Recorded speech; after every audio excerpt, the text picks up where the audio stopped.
क्या एक अनाथ बेटी जान पाएगी उसकी मां से जुड़ी एक बड़ी हकीकत? देर रात अपने कमरे में किसे देख चीख उठी अनिका? किसने ठहराया अनिका को अपनी बर्बादी का जिम्मेदार? माफ करना रोहित, मैंने बाहर उन लोगों के सामने जो कुछ भी कहा बस उन्हें जलाने के लिए कहा था। अब please don't mind. No problem aunty. Anjali की ये बात सुनकर रोहित काफी हद तक राहत महसूस कर रहा था। तभी बातों ही बातों में अंजलि को अनिका के चंडीगढ़ जाने के बारे में पता चला। अनिका बेटा, तुम रोहित की दादी का इलाज करने चंडीगढ़ जा रही हो ना? तो फ्री होते ही चंडीगढ़ से सीधा दिल्ली चली आना। कुछ दिन अपने ननिहाल में भी तो गुजारो। और वहाँ कब से कोई तुम्हारी राह देख रहा है। मेरी राह? कौन? तुम्हारी नानी। जब से तुम्हारी माँ घर छोड़कर गई थी तब से आज तक तुम्हारी नानी को अपनी बेटी का इंतजार है। अगर वो एक बार तुम्हें देख लेगी तो उनकी बूढ़ी आंखों को सुकून मिल जाएगा। तुम आओगी ना? अंजलि के इतने प्यार से पूछने पर वो उसे ना नहीं कर सकी और तभी अनिका को याद आया कि रिया अब तक यहाँ नहीं पहुँची थी।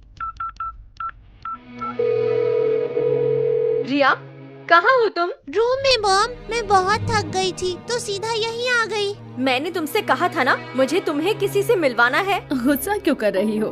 बच्ची है वो, खेल कर थक गई तो चली गई रूम में। डोंट वरी, खाने के बाद मैं चलूंगी और मिल लूंगी उससे।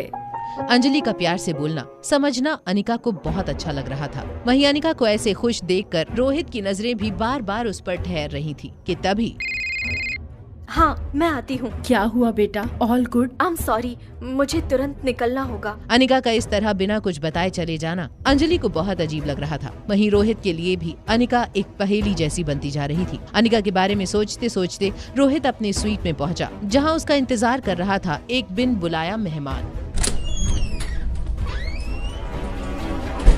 तुम यहाँ क्या कर रहे हो? सुना है तुम दादी माँ के इलाज के लिए चंडीगढ़ जा रहे हो, इसीलिए दादाजी ने मुझे कहा है कि मैं भी तुम्हारे साथ जाऊं। तुम्हारा वहाँ कोई काम नहीं है। क्यों?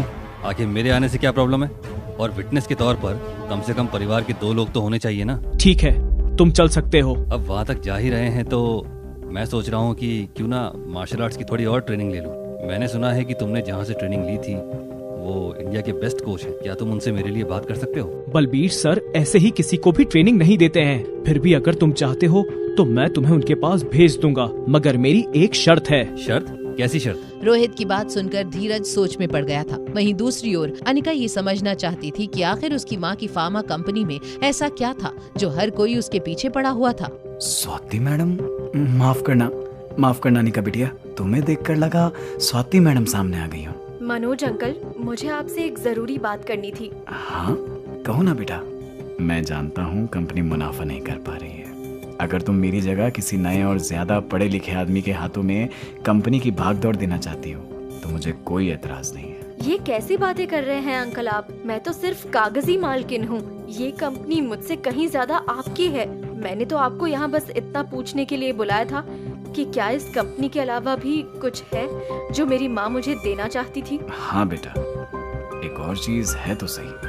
अनिका के मन में ये सवाल दौड़ रहा था कि इस कंपनी के अलावा और कौन सी चीज थी जो उसकी माँ उसके लिए छोड़कर गई थी। वहीं रोहित की शर्त ने न सिर्फ धीरज बल्कि आर्यन और सनी को भी चौंका दिया था। क्या तुम चाहते हो कि मैं इस आर्यन को मेरे साथ मार्शल आर्ट सीखने ले जाऊं? तुम श्योर हो? रोहित मारवा कभी बिना श्योर हुए कोई बात नहीं बोलता। सनी और आर्यन समझ नहीं पा रहे थे कि रोहित अचानक धीरज पर भरोसा कैसे कर सकता था। वहीं अनिका मनोज से अपनी माँ और फार्मा कंपनी के बारे में ज्यादा से ज्यादा बातें जान लेना चाहती थी। प्लीज बताइए ना अंकल, वो क्या चीज है जो मेरी माँ मेरे लिए छोड़ कर गई है? काबिल, स्वाति मैडम तुम्हारे लिए ढेर सारी काबिलियत छोड़ गई हैं और वो तुम्हें देखकर साफ पता चलता है। अनिका को मनोज से मिलकर अच्छा तो लगा, लेकिन वो जिन सवालों के जवाब तलाश रही थी वो उसे नहीं मिले थे।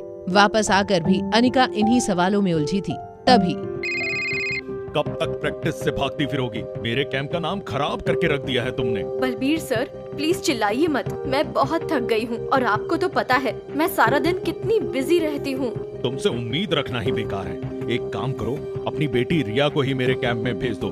लगता है वही मेरे कैंप का नाम रोशन करेगी। दिन भर की थकी अनिका घर आकर गर्म पानी का शावर लेने लगी कि तभी कमरे में कुछ गिरने की आवाज आई और वो बाथरूम में ही बाथरूम से बाहर आ गई। बाहर आते ही अनिका ने देखा कुछ ऐसा जिसे देखते ही उसकी चीख निकल गई। कौन था वो शख्स जिसे देखकर अनिका इतनी बुरी तरह से घबरा गई थी? आखिर क्यों भेजना चाहता था रोहित मारवा आर्यन को धीरज के साथ? क्या रोहित की दादी की जान बचाकर अनिका पहुंच पाएगी अपने बेटे तक?